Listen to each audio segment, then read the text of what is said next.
Welcome to the Future Forward podcast, an unusual tech dialogue brought to you by Masdar City.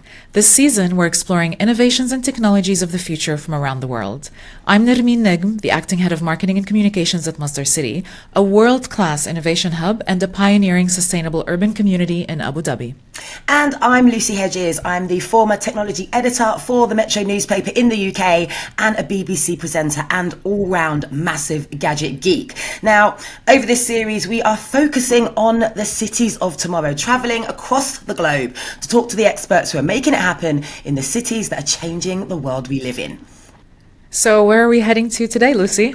We are heading to London. So there wasn't really any need for me to get on a plane, if I'm being honest, but geographical logistics aside, we are talking to the first woman to found and become CEO of a green energy company. She has since gone on to head up government think tanks, sit on boards of leading green energy bodies, is the president of the Energy Institute and a non-executive board member of the Crown Estate. So please unfasten your seatbelts and welcome to the Future Forward podcast, Juliet Davenport, OBE. Good morning, everybody. Hi, Juliet. Hi. Hi, Julia. Thank you so much for joining us on this episode of Future Forward. You make me sound amazing. I'm going to come on more often. You are amazing. We're actually quite keen to learn more about how your journey became. How did your journey go in becoming the first woman CEO of a green energy company back in 2001? I mean, that must have been totally pioneering. What was it like? What inspired you to explore green energy back then? I mean, my journey was that I actually came from a family of rally drivers. So I came from a very high carbon world originally. So I didn't start there. I wasn't brought up in that world at all. And I went to university, and in my third year I studied atmospheric physics, where I got interested in climate change. And that was really the spark of it. Took me quite a while to figure out what to do with that. I worked a bit in government, a bit in academia, but eventually I met a brilliant entrepreneur in Greece, actually, at a conference. And we started talking about the concept of could you get individuals involved in the conversation around green energy and involved in doing things themselves. And that was really where it started. And then the journey itself, I don't think I really knew what I was letting myself in for, trying to set up an energy company. I thought it'd be quite simple, obviously not. And I think I just kept putting one foot in front of the other, to be honest. You kept coming across problems, funding, licensing, software, all these different things coming together. And eventually we managed to get it working. It was quite an extraordinary moment, but it was a little bit lonely, but I think also just being slightly naive was quite helpful, because I think if I knew what I was going to get myself into, then I probably wouldn't have done it in the first place. So what's interesting, Julia, about your journey is that green energy kind of back then wasn't understood as it is today. So climate change, low carbon, this is an industry that didn't really exist when you first started out. So this is, you took a massive dive in the deep end, and it clearly shows that you were really passionate about this. Yeah, and I think also nobody, as you said, nobody really knew. It was quite embarrassing going to meetings when you tell people what you do and they all kind of looked at you as if you're a bit mad. But I think what I spent quite a lot of time at a European level, sort of negotiating on massive energy charters and massive international agreements on security of supply, actually. And what was interesting about that is that every time you came back to it, for me, renewables were this wonderful technology that basically could deliver on climate, and they could deliver locally as well. So it's a bit difficult to put a big power station in your back garden, but you could put a solar panel on your roof. And so you change the dialogue on energy completely, and technology becomes much closer to people's homes. And that's what inspired me, really, was this concept that people could take back control of where their energy came from and how they used it.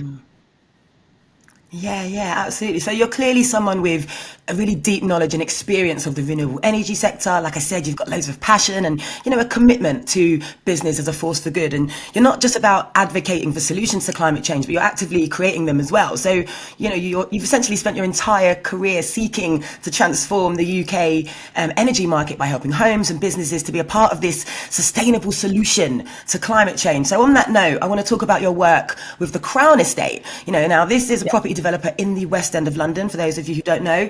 You were appointed as a non-executive board member back in 2020. So what do they do and what is your role? Talk us through that. So it's a really interesting role there. So the Crown Estate has obviously the London property, so it owns significant parts of London real estate. It also has rural estate, and it also owns the seabed. So there's kind of various different roles. But if we focus on London, I think what's really interesting for us, because we're a long-term holder of property, so sustainability then becomes hand in hand. And since I've joined the Crown Estate, they've gone this amazing journey to really discover how sustainability can be embraced at the core of their policies on what they're going to do in London. And it's quite challenging because you actually have some very old buildings, you have some classic buildings, and so you thinking about retrofitting sustainability is really, really hard. But what we believe is there's two things. One, we believe it is the purpose of the Crown Estate to do that. But secondly, we also believe that people will want that office space and living space needs to be sustainable going forwards. And that's what the companies of the future are going to be demanding. So we're looking at sort of traditional methodologies, but also new technologies, new ideas. How do we integrate those, both in terms of practice and ways of working, but also in terms of the physical infrastructure itself? You're mentioning there the classical architecture as a key point in implementing sustainable measures in the UK, which is really interesting because in Masdar City, we're embraced traditional architectural elements. You know, we're trying to implement active and passive design and in our sustainable developments. In fact, we're actually building the first net zero mosque, and it's designed after the first mosque in the UAE. So can you talk to us a little bit more about how's the Crown Estate taking on these very old buildings and retrofitting them with sustainable technologies so that they develop sustainably moving forward? So we're not quite at the same level as that in terms of we're not going back to the original design. So that Yeah, I mean, we're very lucky because we have it all new, right? That is probably the bigger challenge, is the fact that we have an existing infrastructure and we have to retrofit that. And I think the key part, the first part of the work that we've done is actually measuring. So we're measuring all the energy usage in every single building, understanding what's going on in all of those buildings. And that is absolutely the first baseline. And most organizations do that to a point, but they then don't look at the data. So data is your friend with an existing building. So you can understand what is its existing performance and where have you got the gaps, and therefore what do you need to look at. And one of the technologies we've looked at and we're potentially going to test as well is a new air conditioning sort of technology, because obviously cooling in these buildings is going to become more important as we see global temperatures rise, as we've seen over the last sort of couple of months. So understanding how you reduce the energy usage of these technologies that you're going to need to be able to operate in these buildings. And we're working with an organization, I think it's called Artis, which has an innovative way of using a fan technology to reduce. You're not trying to chill the whole place. You actually put it around where people are working. So one, you reduce the fact that you're not having to cool everything. But two, it's directional, and three, it's much slower. So it doesn't feel, when you walk into an air-conditioned building, you get a real coldness to it. This is a much gentler cooling and works better, particularly in places like London, which doesn't need massive cooling, just needs enough so that you can actually continue to work. Where is London, in terms of sustainable future tech? And do you think that London is being innovative enough? In fact, actually, before you answer that, what does innovation or being innovative mean to you? So innovation and innovative mean two things to me. So there's a technology part of it. So it's looking at how, because a lot of our technologies were designed in a high carbon world.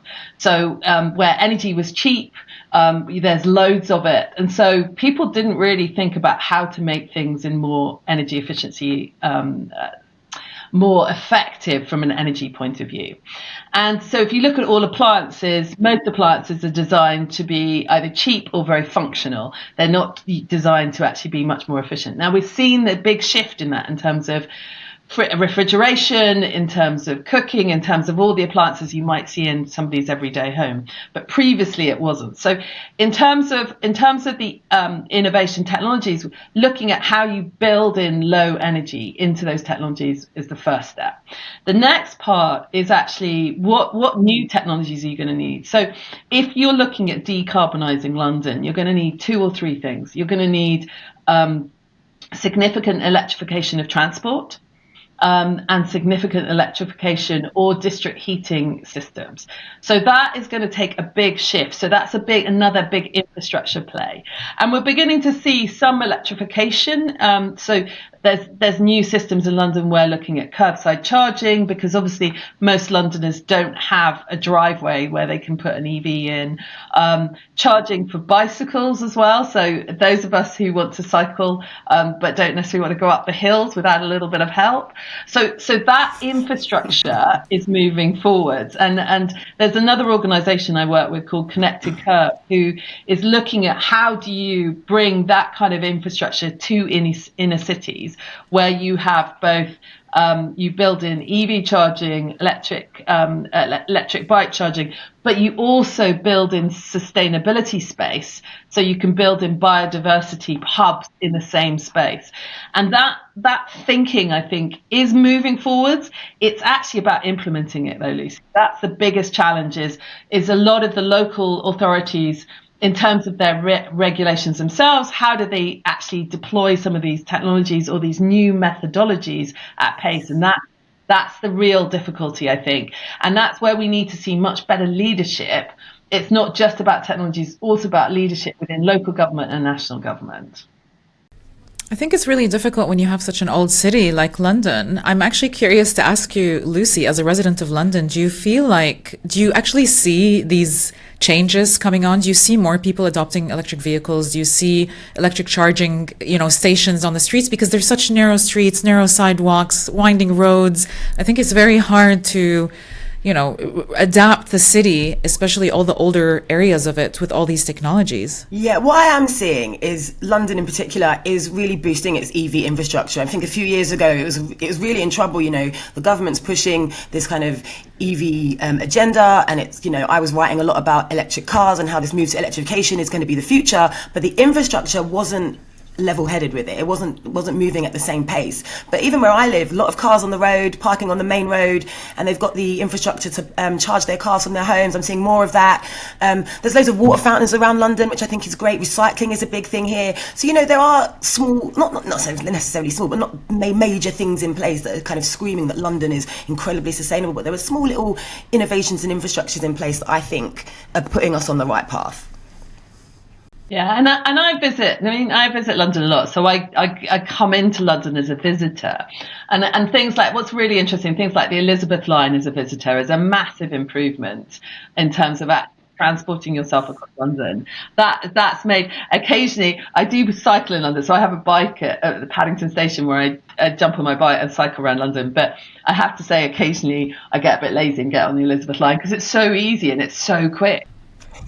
Can you tell us what that is, Juliet? For listeners, I think we may not. I'm not familiar with it. What is the Elizabeth line? Is it a cycling track? No. So it's a new. It's a form of tube, isn't it, Lucy? It's a basic. It is a big infrastructure tube that goes from Reading actually via it goes Reading, Heathrow, Paddington, and then all the way across London. So if you want to go from Paddington and get to Liverpool Street, you can get there in 4 stops. And compared to all the other tubes, it's clean. But it's a really interesting, that kind of infrastructure sort of underpinning a bunch of different shifts in a city is so important, because it means that people embrace it. If it works and it's clean, then people will embrace it and stop sort of snarling the city up in terms of traffic as well. So I think you need these big infrastructure plays to be able to support a city. So you can work in individual buildings, which is what the Crown Estate is doing, but you also need the facilitation infrastructure too. So I want to talk to you, Juliet, about your being a founding member of the Powerful Women's Energy Leaders Coalition. So you're very much focused on helping women achieve our goals in business and in tech, which I love. Another thing I love about you. So is there allyship Is there allyship in the sector, and how can it be nurtured? Well, it's been a really long haul. So I think the original foundation of Powerful Women is just to start to talk about the fact that, one, there were very few senior women in the sector. Two, start to think about career paths and how people could progress in the sector. And really start to provide some figurehead leadership so people could see the sector as a female-friendly sector. Because one of the challenges for the sector is that it's going to need significant numbers of engineers. It's going to need significant numbers of sort of new employees over the next sort of like 10 years to deliver on the energy transition. And if it doesn't attract women, then it's going to fall short of that. It can't employ enough people, basically. But Juliet, we're reading a lot of reports about how more and more women are taking up STEM, right? I mean, when you were talking earlier about when you founded the company and you became CEO and you were in a totally male-dominated industry, there is a difference. Now, there is a bit of a shift. I mean, even in, Masdar, which is Abu Dhabi Future Energy Company, located here in Masdar City, they're one of the largest renewable energy companies in the world. More and more, we're seeing them employ engineers in renewable energy, and we see them on the fields with their hard hats and, diving into the technology. Do you see that shift? I do see a shift. It's not enough yet. Occasionally I got an honorary degree recently, which was fantastic, and it was wonderful to go and see all these graduates who are just at the beginning of their journey. But still, when you look at the engineering departments, you still have a really small number of graduates that are female. So I think that there is still a challenge in terms of what we're seeing coming into the industry, and we need to just make it feel more attractive for women to join. That they feel comfortable in their workplace, that they feel happy, that they're going to be listened to. I mean, in some ways, I was very lucky. So early on, when I left university, I did various sort of communications training. So I worked in a PR company. I then worked in hospital radio for a bit. I wasn't very good, but I did do that. and all of those helped me with my communication skills. So when you sit around a board table full of men, you can, and you're quite young, because I was quite young as well at the time, you can feel quite intimidated, but you just need to keep saying things and putting your view across. And what I hope is that by having more more women around the table, women will feel more comfortable about talking out and doing their job, to be honest. You know firsthand the challenges that I guess women face in the sector, and the value that greater diversity, like actually having more diverse voices and more diverse thinking in business can bring this potential to really help transform the energy sector. So it's really great to hear your work, trying to encourage girls to get into STEM, because it's a really, really pressing issue at the moment. Yeah, and I think what's really interesting is that we so undersell STEM, because it is really exciting, and it can be. I was a physics and maths teacher, and particularly I had one senior year sort of A-level group of girls, and they were just fascinating. It was so much more about confidence that it was, and trying to make them see why the science actually applied to their everyday lives and how they could use it. And once you made that translation, they got so much more into it. And that's when it's really exciting, when you can see people's eyes light up and they get interested. Yeah, Masdar City's partnered with the Global Parliament of Mayor. It's an organization that gathers, mayors from around the world to discuss and move forward the agenda on pressing issues. And a lot of their work is obviously centered around sustainability. And one of their biggest agendas is talent. And, it is very important to have that diversity for cities to become future forward and to become sustainable and to attract, women to the workplace and to STEM. So it's kind of not really there yet, like you're saying, but it's good that the needle is moving in that direction. Mm-hmm. But Julia, I don't know how you have the time. I also know that you have a role in the British Growth Fund. Talk to us about that. So there I'm on an advisory board, which actually is really enjoyable, because these guys bring us lots of brilliant ideas of new technologies and different spaces of and areas that are moving that they're looking to invest in. And we go through them, and we have presentations from these new businesses, and we talk about them and talk about the potential growth and potential impact on climate, particularly. And yeah, I really enjoy sitting on that sitting on that advisory board, because we get to see lots of fantastic new ideas and new businesses coming through. And I guess I'm still at the heart of it. I'm still an entrepreneur, and I love watching other entrepreneurs come up with ideas, figure out how they're going to do it, build a team, and then raise some money to do it. And it's just bringing all of that together is very exciting. I read a report kind of a year ago that the investment in sustainable tech kind of surpassed $1 billion, So the potential for this further growth in London, it really is exciting. I can tell by the way that you were talking about the process, how great it is to be part of that process and really nurture talent here in the UK and London. Okay, so I'm going to move on from that. I'd love to talk about your work around Python. Everyone knows about it as a coding and programming language, and it's definitely one of the big players in the space. But what about the environmental factors that we might not have considered? Because there's quite some glaring facts about Python that I think you're going to tell us now. Yeah, so what's fascinating about Python, and this was one of the presentations we had at BGF, is that Python is a very simple language, obviously, for people to code in. And that's brilliant, because it means you get much better accessibility for people to start to be coders. But the issue is that the way it codes, it has a central core code that then translates. So you're passing data backwards and forwards constantly. So although it's very light on the coding, very heavy in terms of its energy usage. And what's fascinating about that is that it uses up to 50 times more energy to run a Python program than it does to run a C++ or something coded in much more complicated coding, but obviously the energy sense is much bigger, and that is because obviously all these servers where you're using a lot of data needs a lot of energy. And I think the it's sort of data centers worldwide are now close to using similar energy levels as the whole of the aerospace industry. So we have a big challenge in this area. Anyway, one of the areas that we were looking at was actually, can you start to there's another piece of software that you can run that basically improves the efficiency of Python. So you don't have to change all those people that you've trained, because the last thing you want to do is, as you said, talent is so important that we need to maintain talent and grow talent. So you can't get them to learn another language necessarily. But there are now interventions that we were seeing in terms of new software processes that could then improve that part and reduce the energy usage of some of these programming by up to 50 times, which would be amazing, because that it's really interesting where we use our energy. And we always go to the big things, so the car, the getting on a plane, our homes, but actually how we use software programs is increasingly becoming an important part of the energy usage worldwide.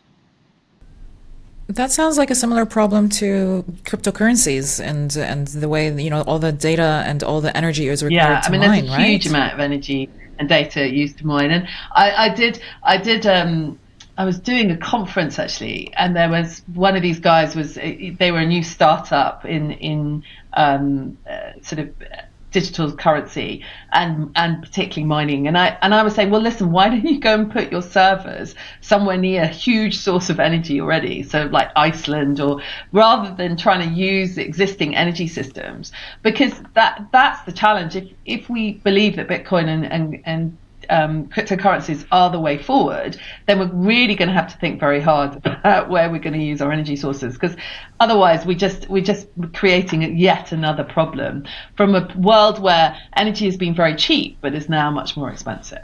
I want to speak about artificial intelligence. How is the City of London or any of the initiatives that you're working on using AI for sustainability or for sustainable tech? I mean, there's lots of different forms of AI, obviously. So there's high-level AI and there's very simplistic AI. And I always feel that sometimes people overclaim on AI, that they say that they've got an AI system and they've got an automatic learning system, but it's not necessarily that sophisticated. There is some in behavioural sides, so where you're seeing sort of predictions of energy usage, and therefore people are starting. So you get smart energy systems, but they're not really working yet. I mean, that's the problem. But it's a really interesting area where actually your home becomes a power station essentially. So you walk in and it knows what you're going to do, and it optimizes the energy usage within the home, so that it can both export power to the grid, but also use power. Sorry, when it's most efficient. So you've got forms of AI, but I wouldn't say they're deep AI. They're quite simplistic AI that's being used. But I guess that's the kind of issue with artificial intelligence at the minute. It's not new, but it's new to a lot of industries, and how they're going to work it out, how they're going to make use of it. I think a lot of companies are still trying to navigate that at the moment. So I think the ideas are there. Yeah, and I think it's what is true AI. I mean, and this is all the question. Is it the futuristic stuff where people start creating new avatars? I don't know whether you saw the Barbie AI thing recently, where it was like AI created Barbies around the world and what they would look like, which is kind of slightly odd. Or because we seem to be embracing it as far as that's concerned, but I haven't seen it embraced as much in some of the areas where you might expect it. Well, I mean, we were quite fortunate with this season of Future Forward to travel the world. We went to Stockholm and Jerusalem and Singapore, and we've learned so much about how cities are impacting the communities and allowing people to embrace sustainable living. Is there anything you can talk to us about in terms of initiatives that London may be first at, or sustainable practices, or how they are helping people embrace sustainable living that you can tell us about? Yeah, I mean, I think in terms of the way London is starting to think about what does it put on its streets, how does it interact with people. And what is it doing with some of the streets you've seen in London have now become much more pedestrianised. So actually encouraging people to walk down them, which makes a lot more sense if you've got a retail hub. So reducing the number of bus lanes, particularly places like Oxford Circus and Regent Street, so that you're actually encouraging people to walk around, to interact with their communities, to be part of the communities. And also creating kind of natural spaces where people can sit and talk and interact.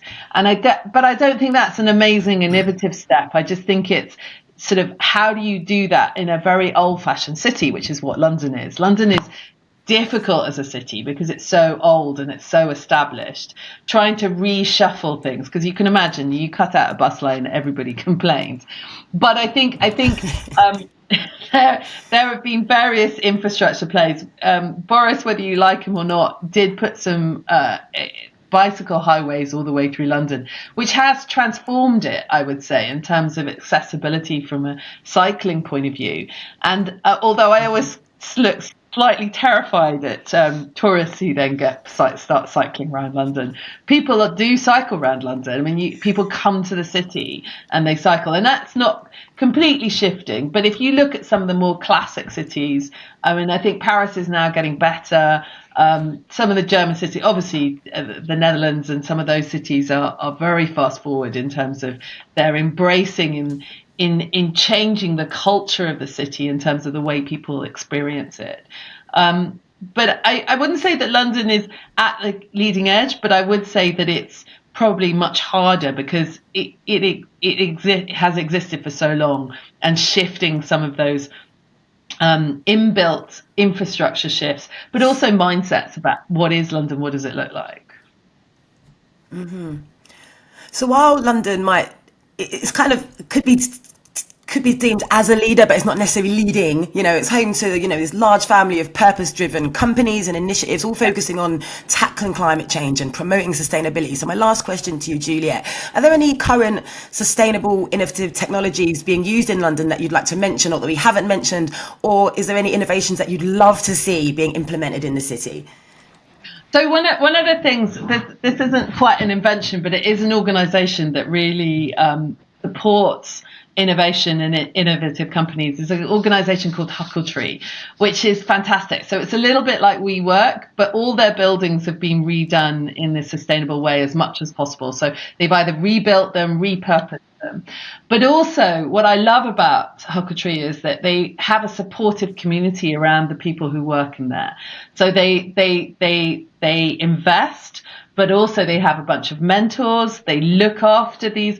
They really try to create these working hubs where new ideas and new technologies come forwards. And I think that's what needs to, for London, that's what will make a big shift, where you get these hubs of entrepreneurs coming together and learning from each other. Because the thing is, once you've been through the process of startup, raising money, all those kind of things, although you might have a different technology and a new idea, so there are various issues related to IP, deployment of technology, cost of technology, but it's actually the community that you need. And that's kind of what I missed when I was growing up, I guess. I missed having a community of people around me to make me feel more confident in some of the risks I might be taking. But I think I'm seeing some of these fantastic hubs grow up in London now. And that for me is where you actually can see the real shift in places like London, is where you get new companies coming together and really working together. And that's what's exciting. That's what I think is really exciting about London. Yeah, and is it true that most of the UK's economy is actually led by SMEs? Yeah, so I mean, this is one of the things. So although we have some very large companies, obviously based and headquartered in London, so the majority of people in the UK are employed by SMEs, and it is the heartland of the drive of the economy. And so actually having lots of entrepreneurs starting up new businesses that are really going to feed into that is so important for the UK and so important for keeping the vibrancy, actually. I mean, I find that's where you see the excitement, that's where you see the change and the shift. And very large companies can do innovation, but it's much, where I've seen it work best is where you have large companies working with much smaller companies, and the smaller companies bringing that real change and pace that large companies can't always match. And then when they work together, you get this real shift moving forward. And on that note, Juliet, we're going to end the conversation. You have been a fantastic guest for our last podcast. It's been so fascinating hearing about your journey, what inspired you to start your career, just the tenacity that of your personality, just how you've navigated your way through the renewable energy sector and kind of been a trailblazing woman in this sector. It's been really a real pleasure listening to your story. Thank you. Thank you, Lucy. Thank you, Nermeen. It's been great. Really good fun. Thank you to our listeners. Thank you for listening to the final episode of the second season of Future Forward. It's been a fascinating journey around the globe, and we've learned so much about what we are all collectively doing to reshape the future of sustainable tech. Lucy, thank you for joining us on this trip. Well, for our dear listeners, both seasons of Future Forward are available wherever you get your podcast, and season 2 is also on YouTube. So go and check that out. And until we find each other again, thank you and goodbye.